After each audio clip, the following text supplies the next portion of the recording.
કલિવાલ કૃષ્ણ ભગવાન કી જય. ગઈકાલે આપણે દર્શન કર્યું.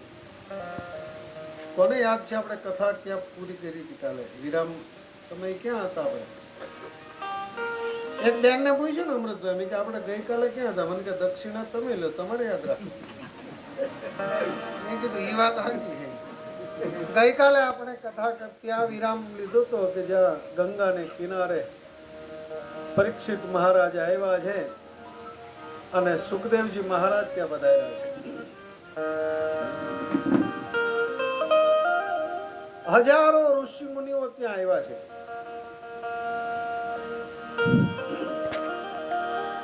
સુખદેવજી મહારાજની 3 પેઢી ત્યાં કથા સાંભળવા બેઠી છે. આ તો આપણે ઘરેથી એક આવે એટલે બીજાને ન લાવે. હું તો એમ કહું માતાઓ બહેનો, તમારા બાળકોને પણ કથામાં લેતા આવજો. એને અત્યારથી સંસ્કારો આપશો ને. બધા જ ઋષિ મુનિઓ બેઠા છે અને બધા વિચાર કરે કે 7 દિવસમાં મોક્ષ કઈ રીતે આપશે.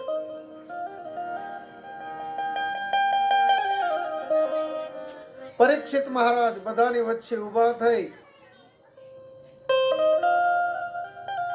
પશ્ચાતાપ કરે છે કે હે ગુરુદેવ, હું પાંડવ વંશનો છું. મારા પૂર્વજો ધર્મરાજ હતા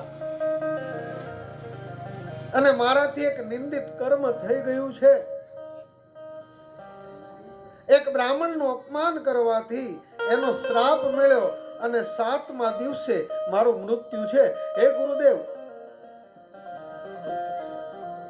મૃત્યુ નજીક હોય એને શું કરવું? એમ પેલો પ્રશ્ન એ જ પૂછ્યો.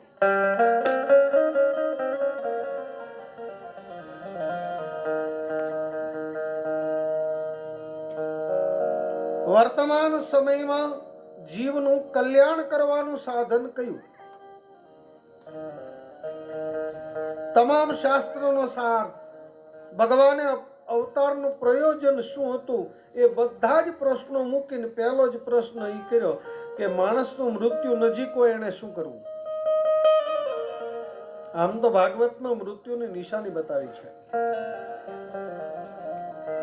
આપણને નિશાની જોઈ છે? પછી બીક ન લાગે તો બતાવું. ભાગવતમાં એવું કીધું છે કે તમે જ્યારે કાન બંધ કરો અને અંદર જે ધ્વનિ અવાજ બંધ થાય ને તો ટૂંક સમયમાં મૃત્યુ આવે છે. આકાશમાં દ્રષ્ટિ કરો અને એક તારો અરુંધતીનો દેખાતો બંધ થાય ત્યારે માનવાનું કે ટૂંક સમયમાં એવું ભયંકર સ્વપ્ન આવે.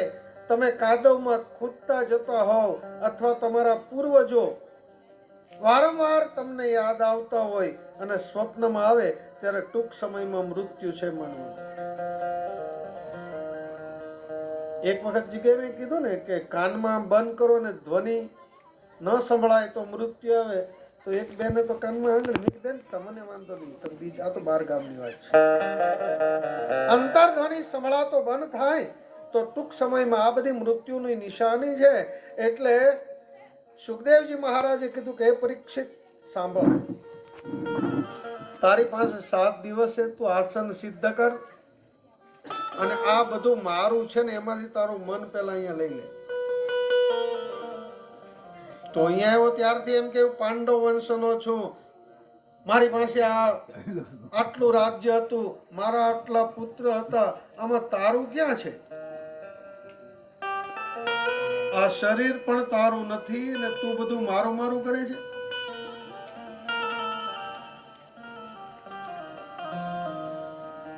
પરીક્ષિત, આસન સિદ્ધ કર, બધામાંથી મન ખેંચીને પરમ તત્વમાં લગાડ.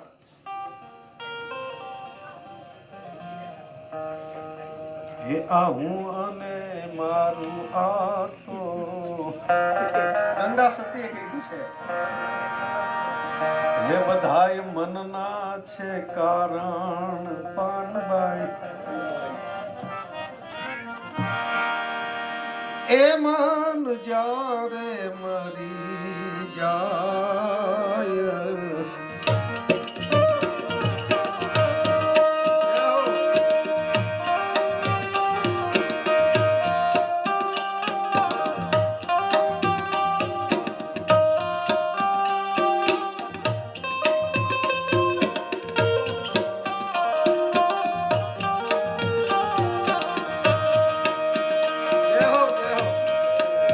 વીજળીને ચમકારે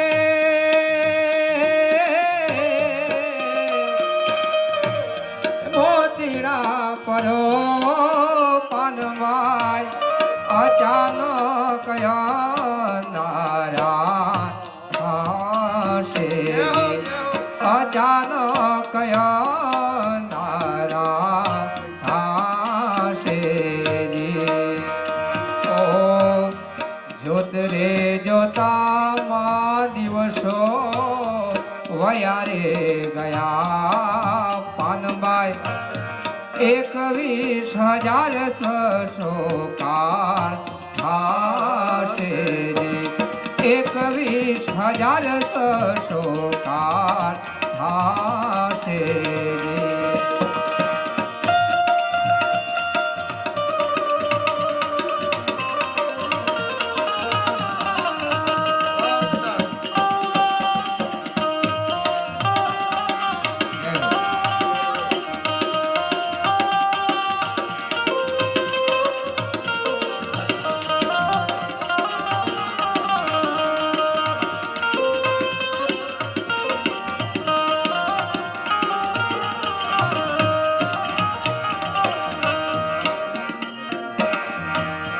જાણ્યા રે જેવી આ તો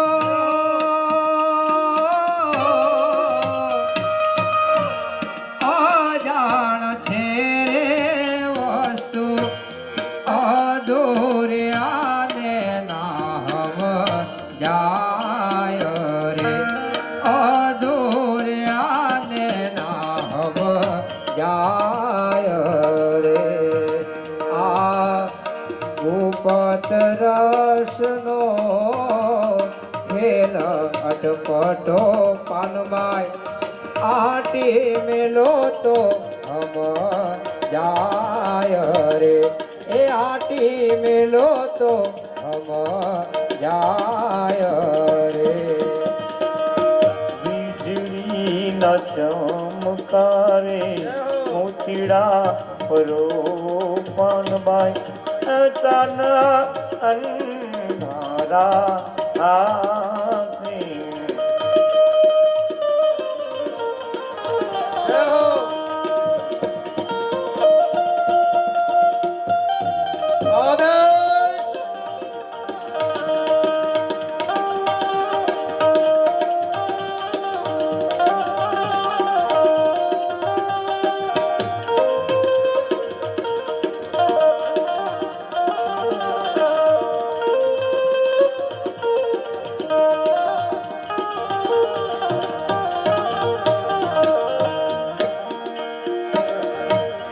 સંગતો કરો તો તમે એવાની કરજો જે ભજન મારે ભરપૂર એવાનો સંગ કરજો જે ભજન કરતો હોય કીર્તન કરતો હોય કથામાં આવતો હોય એની સાથે રહેવાનું કીધું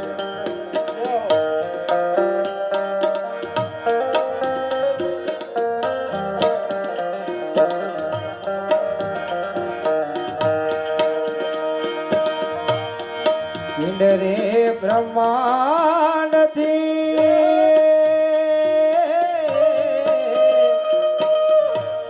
પર છે ગુરુ જે મારા એનો રે દેખાડો તમને દેશ રે એનો રે દેખાડો તમને દેશ રે ગંગા સતી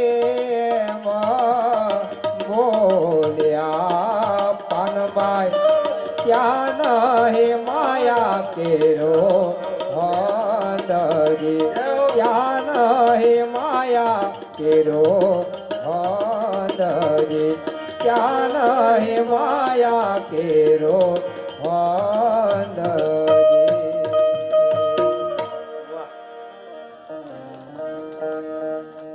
ગંગા સતી એમ કીધું રોજના તમે 21,600 શ્વાસ લ્યો છો અને રોજ એટલા તમારા આયુષ્યમાંથી ઓછા થાય છે. આ માયાને કારણે આપણને ખબર નથી પડતી. આપણે દીકરો મોટો થાય એમ કહીએ, મારો દીકરો મોટો થાય છે. મોટો નહીં, એને આયુષ્યમાંથી ઓછો નાનો થતો જાય છે.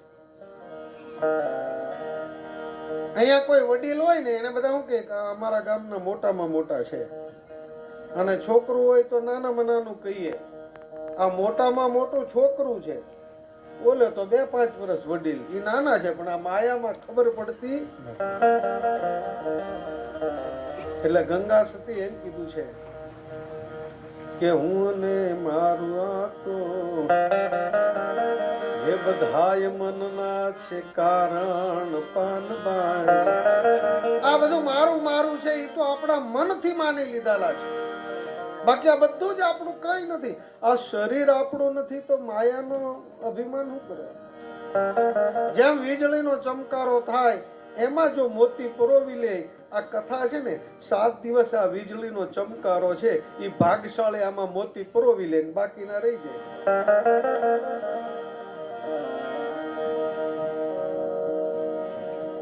આમાં પાછું કીધું ને હમણાં કે જાણ્યા રે જેવી આ તો હરી છે ને, જાણ્યા જેવી વસ્તુ છે રે અજાણ વસ્તુ. પણ એ ક્યારે સમજાય? તમારી આંટી મેલો તો સમજાય. કામની, ક્રોધની, લોભની આંટી પેટમાં હોય પછી પરમાત્મા ની સમજાય. એ આંટી બધી કાઢી નાખો અને એકદમ નિર્મળ. રામચરિત માનસમાં પણ કીધું છે કે નિર્મલ માન જન સો મોહે પાવા, મોહે કપટ છલ છિદ્ર ન ભાવા. જેનું મન નિર્મળ હશે ને એ જ મને પામી શકશે. કપટ કરતો હોય, છલ કરતો હોય, બીજાની વાતો કરતો હોય અને કદાચ ગામમાં ગમે તેટલો ભગત થઈને ફરતો હોય પણ મારું દર્શન એને નહીં થાય.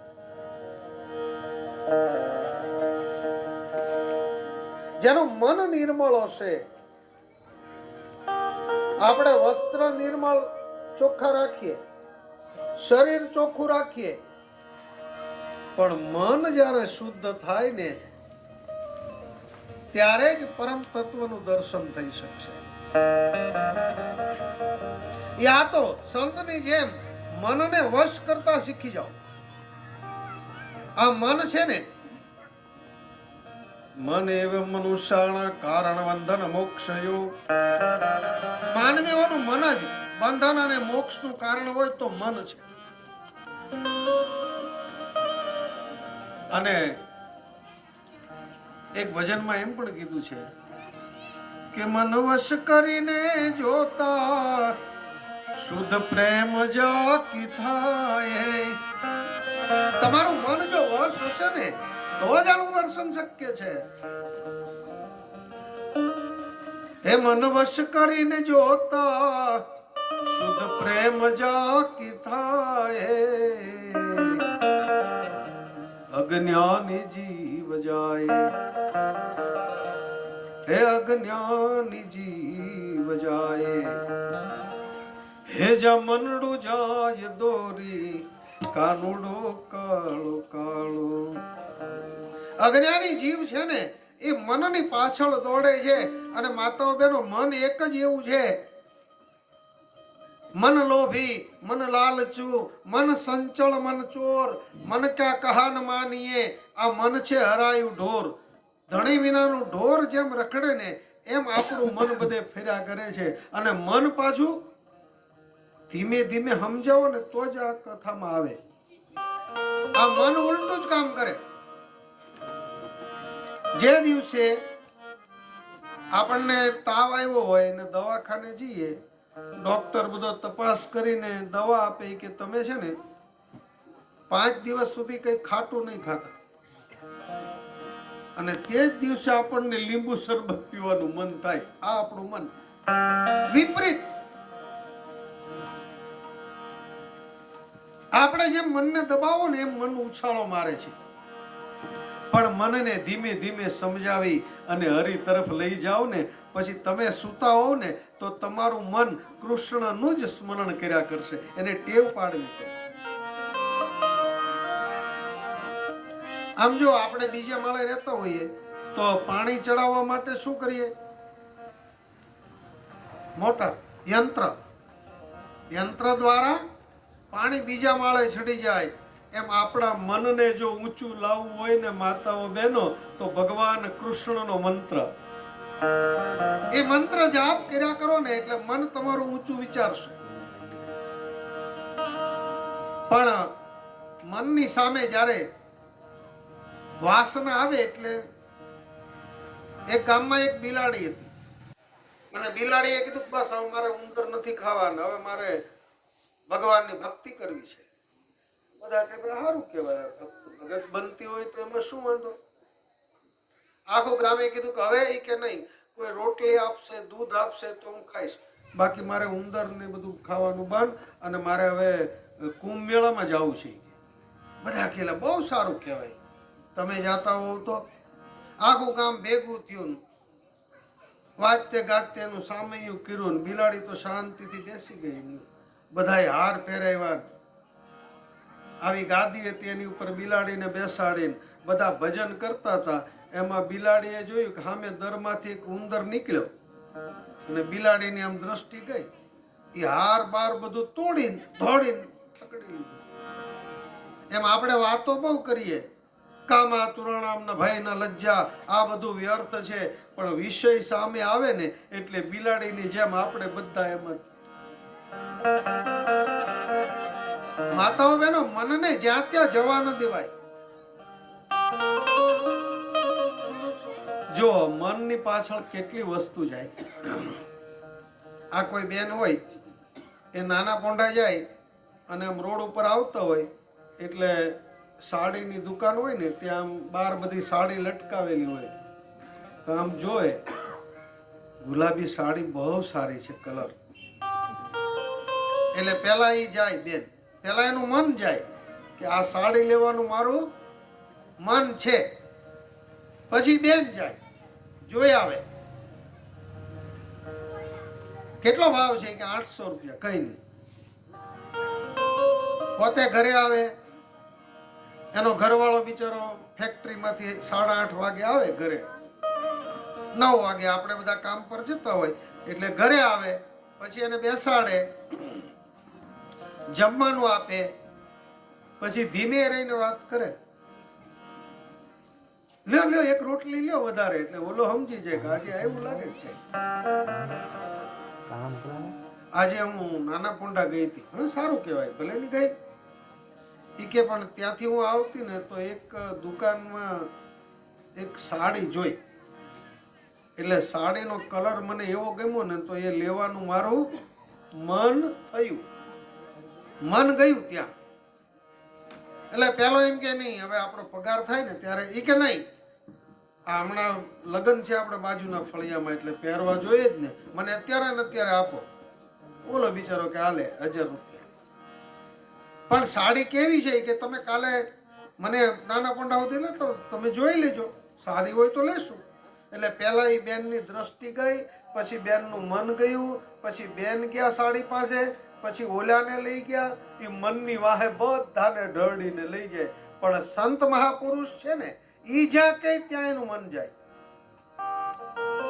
બહુ ઠંડી હોય ને ત્યારે ઠંડા પાણીથી સ્નાન કરે. અને હવે આપણે ગરમી આવશે એટલે હું તમે એસી વગર આપણે રહી ન શકીએ, ત્યારે એ લોકો ચારે બાજુ અગ્નિ કરી અને સંત પુરુષ વચ્ચે બેસે. એ કે આ મનને બહુ ઠંડક જોઈએ છે ને, હાલે બેસ અહીંયા, ત્યારે મન વશ થાય. બાકી આ મન છે ને બહુ ખરાબ છે, ધજાની પૂંછડી જેવું છે.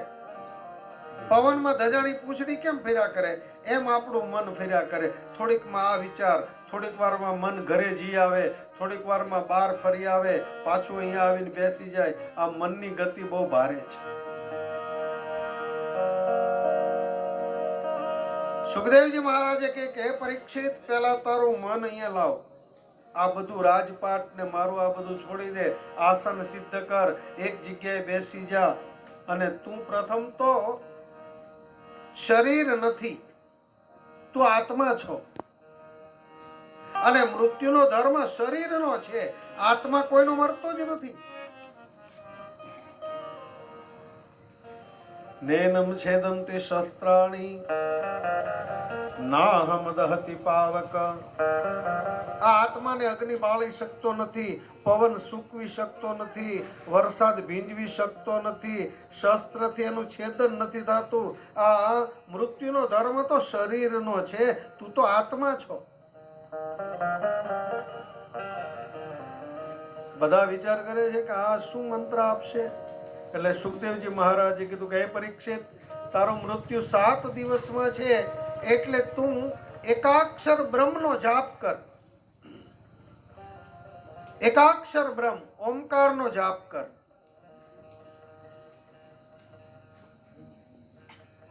પરીક્ષિત મહારાજ એક આસન પર બેસી અને બધા જ માંથી મન લઈ અને પરમ તત્વમાં લગાડે છે, એકાક્ષર બ્રહ્મનો જાપ કરે છે. એટલે બધાએ કીધું કે ગુરુદેવ, આ મંત્ર જાપથી મોક્ષ ઈ કે મળી જાય. બધા કે મંત્ર જાપથી મોક્ષ કઈ રીતે? એટલે સુખદેવજી મહારાજ કહેવા લાગ્યા કે હે પરીક્ષિત, પહેલાના સમયમાં એક અજામિલ નામનો બ્રાહ્મણ હતો. આ બ્રાહ્મણ કર્મકાંડ કરતો હતો, પોતે વિદ્વાન હતો, પોતાના પિતાની આજ્ઞામાં રહેતો હતો, આજુબાજુમાં સારી એવી પ્રતિષ્ઠા હતી એમની. પણ એક દિવસ જંગલની અંદર આ અજામિલ કાષ્ટ લેવા માટે જાય છે યજ્ઞના સ્મિધા, અને ત્યાંથી પાછો ફરતો હતો ને એક કુલટા સ્ત્રી સામી મળી, એની ઉપર અજામિલની દ્રષ્ટિ ગઈ.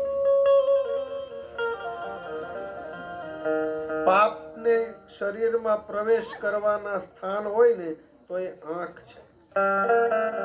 આંખથી જ પાપ શરીરમાં આવે છે. જ્યાં ત્યાં દ્રષ્ટિ ન આપતી.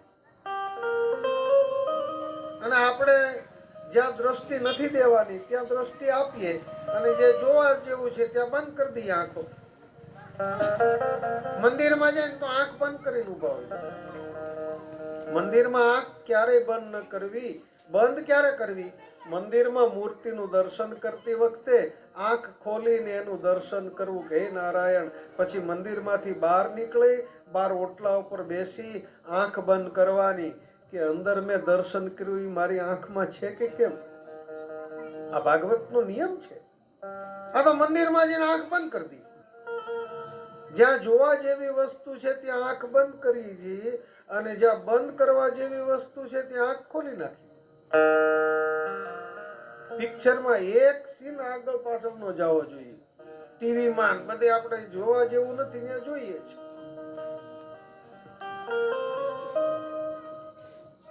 એટલે એ અજામિલની આંખથી પાપ પ્રવેશ કર્યો, અને કુલટામાં એને આસક્તિ થાય. પછી તો ધીમે ધીમે જે રામનો ભગત હતો હવે કામનો ભગત થઈ ગયો છે.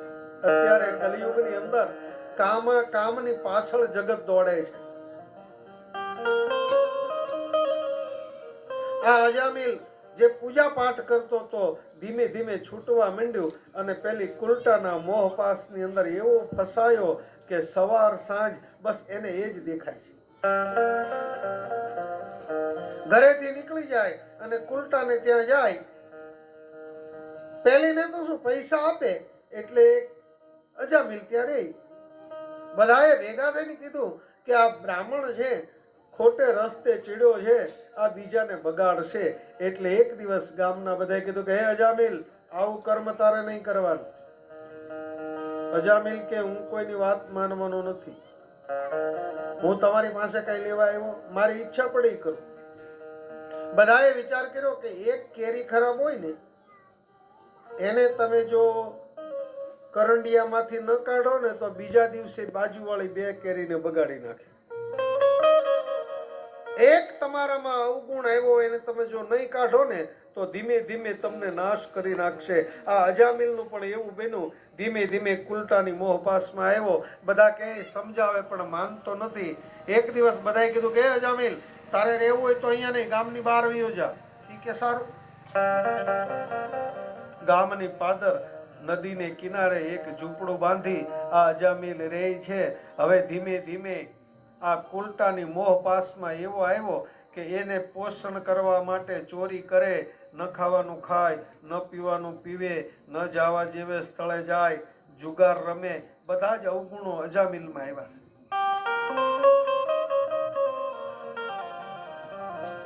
અજામિલને 2-5 દીકરા હતા. તો એની પત્ની કે આને કે તારે ભીખ માંગીને ખવડાવ, મારી પાસે કઈ છે નહીં. જેટલા પૈસા આવે એ મદિરાનું પાન કરી જાય. અને અજામિલ એટલો બધો પાપી હતો. ભાગવતમાં એવું લખ્યું છે કે એવું કોઈ પાપ નથી કે અજામિલે ન કર્યું હોય.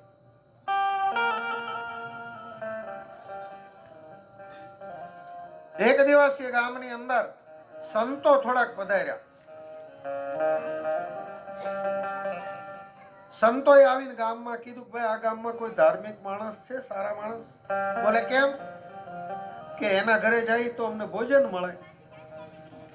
એટલે ગામના થોડાક લોકો હતા ને, કે આવા સાધુ આવ્યા જ કરે છે, પરબારું ખાવાનું ગોતે છે. આપણે એક કામ કરીએ, આને અજામિલને ત્યાં લઈ જાય ને ત્યાં સાધુને લૂંટી લે છે પેલો. એટલે પેલા સંતોને કીધું તમારે સારા માણસને ત્યાં જવું છે કે હા, ચાલો અમે બતાવીએ. આગળ ગામના 2-4 જણા, પાછળ પેલા સાધુઓ નારાયણ નારાયણ કરતા કરતા ગયા. દૂરથી ઘર બતાવ્યું, જો સામે દેખાય ને એ અજામિલ ભગતનું ઘર છે, ત્યાં જાઓ. પેલા સાધુને તો શું ખબર કે અજામિલ. એ તો ધીમે ધીમે ગઈ અને ઘર થોડુંક દૂર હતું એટલે એક સાધુએ બૂમ પાડી, હે અજામિલ ભગત. ત્યાં તો અજામિલની પત્ની બહાર આવી. બાપુ તમે અહીંયા? એ કે ભગત ક્યાં ગયા? અજામિલની પત્ની કે ભગત નથી, આ ઠગ ભગત છે. તમને અહીંયા મોકલા કોણે? એ કે અમને તો ગામમાંથી એમ કીધું કે આ ભગત છે એટલે આવ્યા. એ કે ભગત નથી, આગળ ગયા છે, મદિરાનું પાન કરીને આવશે તો આ તમારી આ જોડી લઈ લે. એવો ચોર છે. ભારતના સાધુ કે નહીં, હવે અમે ન જઈએ. અમે જેના ઘરે અન્ન ખાઈએ, અમે જેના ઘરે જઈએ, એનું દુઃખ દારિદ્ર ભાંગીને ભૂકો ન કરી નાખીએ તો અમે ભારતના સાધુ ન કહેવાય. ખાવા દે અજામિલને. ગુરુ અને 2-4 શિષ્યો ફળિયામાં હરિસંકીર્તન ચાલુ કર્યું. ગુરુજીના નામની હો માળા છે ડોકમાં, ગુરુજીના નામની હો માળા છે ડોકમાં. હે નારાયણ નામની હો માળા છે ડોકમાં, નારાયણ નામની હો માળા છે ડોકમાં. જૂઠું બોલાય નહીં, ખોટું લેવાય નહીં. જૂઠું બોલાય નહીં, ખોટું લેવાય એ નહીં. ગુરુમુખી છે, એને શું શું કરવાનું? એને ક્યારે અસત્યનું આચરણ ન કરવું અને ખોટું કોઈનું લેવું નહીં. જૂઠું બોલાય નહીં, ખોટું લેવાય નહીં. જૂઠું બોલાય નહીં, ખોટું લેવાય એ નહીં. અવળું ચલાય નહીં હો માળા છે ડોકમાં. અવળું ચલાય નહીં હો માળા છે હે ડોકમાં. નારાયણ નામની હો માળા છે ડોકમાં. નારાયણ નામની હો માળા છે ડોકમાં. જય હો.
કદી થાય નહીં પરને નિંદાય નહીં ક્રોધ કદી થાય નહીં પરને નિંદાય નહીં ક્રોધ કદી થાય નહીં પરને નિંદાય નહીં ક્રોધ કદી થાય નહીં પરને નિંદાય એ નહીં કોઈને દુભવાય નહીં હો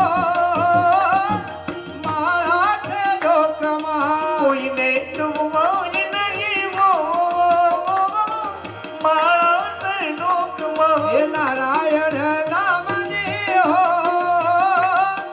મારા છે ડોકમાં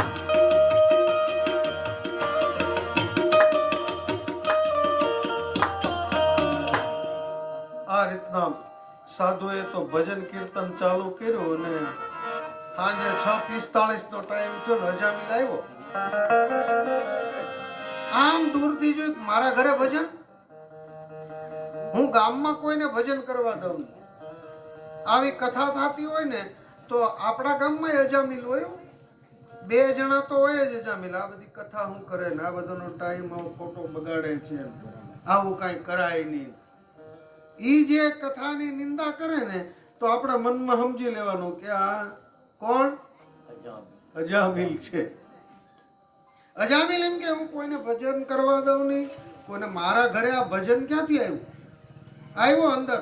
ત્યાં તો 2-4 સાધુ ભજન કરતા હતા. એની પત્ની ઓસરીની પાળે બેઠીને જોઈ ગઈ કે આવ્યો અજામિલ, હાથમાં લાકડો લીધો. એ હાલો હાલો બહાર નીકળો સાધુઓ, મારે ભજન કઈ જોતું નથી.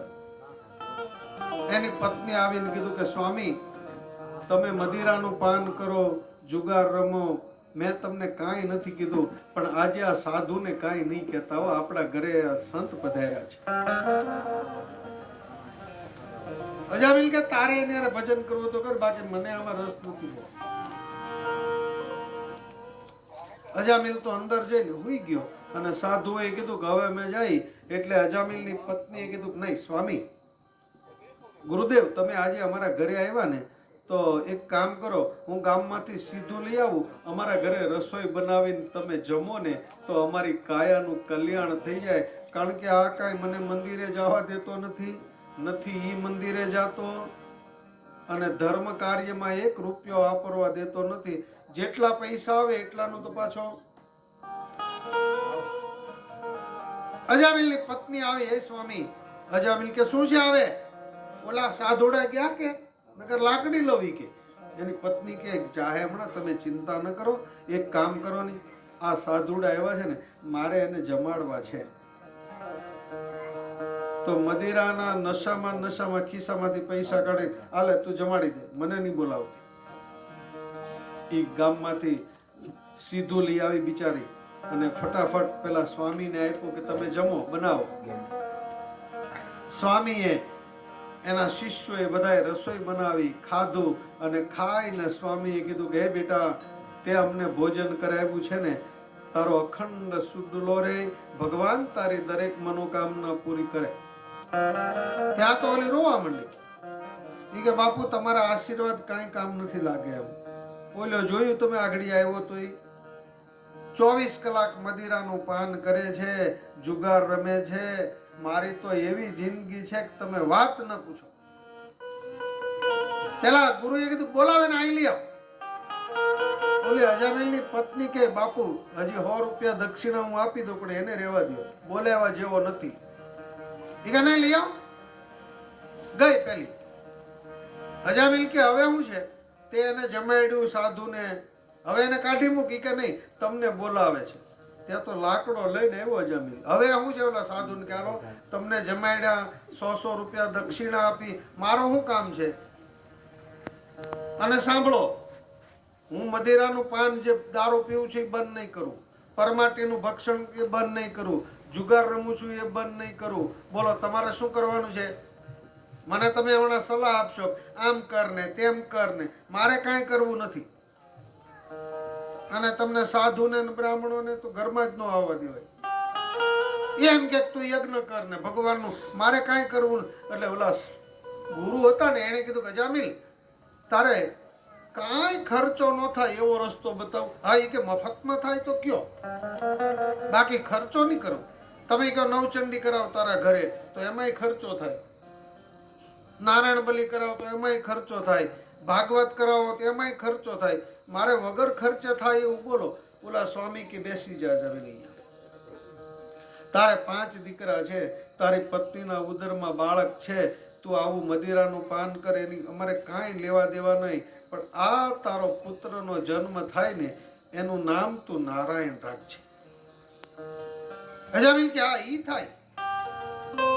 એ સંતોની કૃપાને કારણે એને પુત્ર થયો અને એનું નામ નારાયણ રાખ્યું. એ સંતની કૃપાને કારણે એ નારાયણમાં આ અજામિલને એટલી બધી આસક્તિ થઈ. હાલતા ચાલતા એ નારાયણ ક્યાં છે, નારાયણે ખાધું કે કેમ, નારાયણ ક્યાં ગયો, કરતા કરતા પાપી માણસ ભગવાનનું ભજન કરવા માંડ્યો.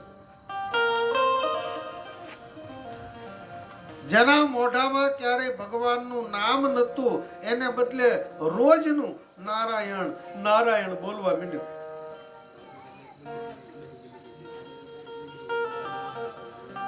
અજામિલનું જ્યારે મૃત્યુ નજીક આવ્યું, મૃત્યુ તો આપણું બધાનું આવવાનું જ છે એક દિવસ.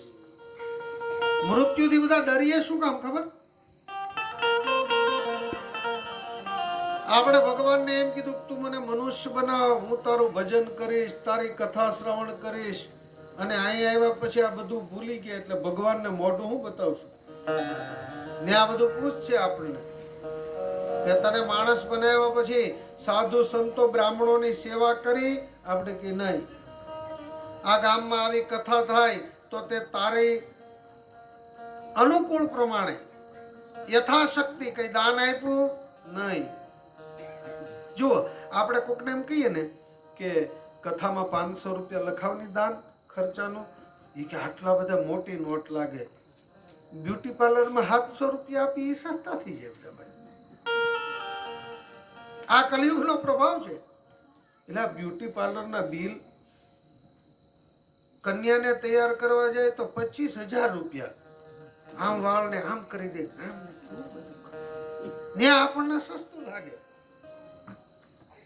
અહીંયા 500 રૂપિયા દાન લખાવાનું કહીને કે 500 નહીં, પણ પિક્ચરમાં જાય કે લઈ લો સારામાં 700 રૂપિયાની ટિકિટ. જે અસત્ય છે, જે તમને કુસંસ્કારો આપે છે, એ પૈસા આપીને લઈએ અને ગામો ગામ ભાગવત લઈને અમે ફરીએ, સારા સંસ્કારો આપીએ, તમારી પ્રજા સુખી થાય. એ અત્યારે કલિયુગમાં કોઈ લેવા માંગતું નથી. અજામિલ મૃત્યુ આવ્યું અને એકદમ મરવાની અણી ઉપર હતો અને યમના દૂતોને એનો જીવ લેવા મૂક્યો. જે બહુ પાપ કર્મ કરે છે, જીવનમાં ક્યારે ભગવાનનું ભજન નથી કરતા, ભગવાનનું કીર્તન નથી કરતા, આંખ સારી ચાલે ત્યાં સુધી ભગવાનના દર્શન ન કર્યા હોય, કાન સારા ચાલે ત્યાં સુધી કથા શ્રવણ ન કરી હોય, વાણી સારી ચાલે ભગવાનના કીર્તન ન કર્યા હોય, હાથ સારા ચાલે દિન દુખિયાની સેવા ન કરી હોય, લક્ષ્મી તમારી પાસે હોય જ્યારે ભાગવતમાં ન આપી હોય અને બધું જ ભેગું કરી રાખ્યું ને ઈ માણસ મરે ને ત્યારે યમના દૂતો એને લેવા આવે. જો આપણે ગાય હોય તો ગાયને ક્યારે કોઈ એમ નહીં કીધું તું ગાય થા, ભેંસને કોઈ કીધું તું ભેંસ થા. માણસને કેવું પડે કે હવે તું માણસ થા. કઈ અને પાછું ગાયને કેવી બનાવી? આડી, 4 પગે ચાલે ને, ચાલે સીધી, અને માણસને બનાવ્યો સીધો પણ હાલે વાંકો હાલે. આવું જ્યાં કાર્ય હોય ને ત્યાં જ ગુસ્સો કરીને બેસે, નહીં મારે નથી આવવું. અને એક લગ્નમાં લગ્ન થાય ને ત્યારે બાજુવાળા કાકા રિહાઈને બેઠા હોય, તમે ગમે એમ કરો તો એનું આવે. આપણે બધા એવા છીએ, સીધા બનેવાના આપણે ઉલટા ચાલીએ છીએ. અને એ અજામિલને લેવા માટે યમના દૂતોને આજ્ઞા કરી કે પાપી જીવને લઈ આવ. આટલા વર્ષ એને મેં મનુષ્ય બનાવ્યો, એને ભજન નથી કર્યું, કીર્તન નથી કર્યું, અને યમના દૂતો આવ્યા. જ્યાં અજામિલ સૂતો તો અને યમના દૂતોનું દર્શન થયું. મોટા શિંગડા વાળા પાડા ઉપર બેસેલા યમરાજ, હાથમાં પાસ, આમ કરીને જીવ લેવા પાસ ફેંક્યો ને તો અજામિલે આમ જોયું, ઓય બાપા, આ યમના દૂતો મારો જીવ લેવા આવ્યા. એને જોઈને અજામિલ બૂમ પાડવા માંડ્યો, હે નારાયણ! એના દીકરાને બૂમ પાડતો હતો, પણ નારાયણ એમ કીધું ને તો વૈકુંઠમાં મારો હરિ એના માટે તૈયાર થઈ ગયો. આ એના દીકરાને કહેતો નારાયણ, તો વૈકુંઠ વાળો તૈયાર થઈ ગયો કે મને બોલાવે છે. એટલે ભગવાનના પાર્ષદોને કીધું, જાઓ તમે જીવ લઈ આવો. આમથી ભગવાનના પાર્ષદોનું વિમાન આવ્યું. આ બાજુ યમના દૂતો છે. ઓલે કીધું, તમે કેમ આવ્યા? કે અમને ભગવાને મોકલ્યા. તમે?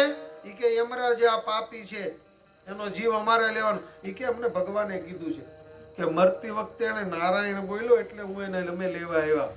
અજામિલ આ બધું જોવે કે ગોટાળો થયો છે કે મૃત્યુમાં. આ યમના દૂતોય નથી લઈ જતા, ભગવાનના પાર્ષદોય એટલે અટવાણા છે આ બધા. ઈ કે હાલો વૈકુંઠમાં. ચારે ચાર વૈકુંઠમાં ગયા ને તો અજામિલ બેઠો થઈ ગયો. ઘાસ યમે આવીને વિયાઈ ગયા, પાર્ષદોય વિયાઈ ગયા, એટલે હવે મારું મૃત્યુ નથી. ત્યાં જઈ અને ચોપડો જોયો ને તો અજામિલનું 12 વર્ષનું આયુષ્ય વધી ગયું. 12 વર્ષનું આયુષ્ય વધ્યા પછી અજામિલને એમ થયું કે ઓહો, આખી જિંદગી ન કરવાના કર્મ કર્યા છે, ન ખાવાનું ખાધું, ન પીવાનું પીધું, સાધુ સંતની વાત ન માની, માતા પિતાની આજ્ઞા ન માની, ગામમાં કોઈ સત્કર્મ ન કર્યું, આવી કથા થતી હોય ત્યાં ન ગયો, ક્યારે મંદિરમાં ન ગયો. પણ હવે મને ભાન થઈ ગયું કે આ 12 વર્ષનું આયુષ્ય વધ્યું ને એ મને ભક્તિ માટે જ વધ્યું છે. એ તમને હું વાત કરું માતાઓ, આ કોરોનામાં આપણે બચ્યા છીએ ને ભક્તિ માટે જ બચ્યા છીએ. રામ ભજન નો જેમાં આ અવસર છે, હરિ ભજન નો જેમાં કોડીન બે છે દાન. ભજી લે નહીં, તું ભજી લે નહીં, હવે ભજી લે નહીં નારાયણ નું નામ.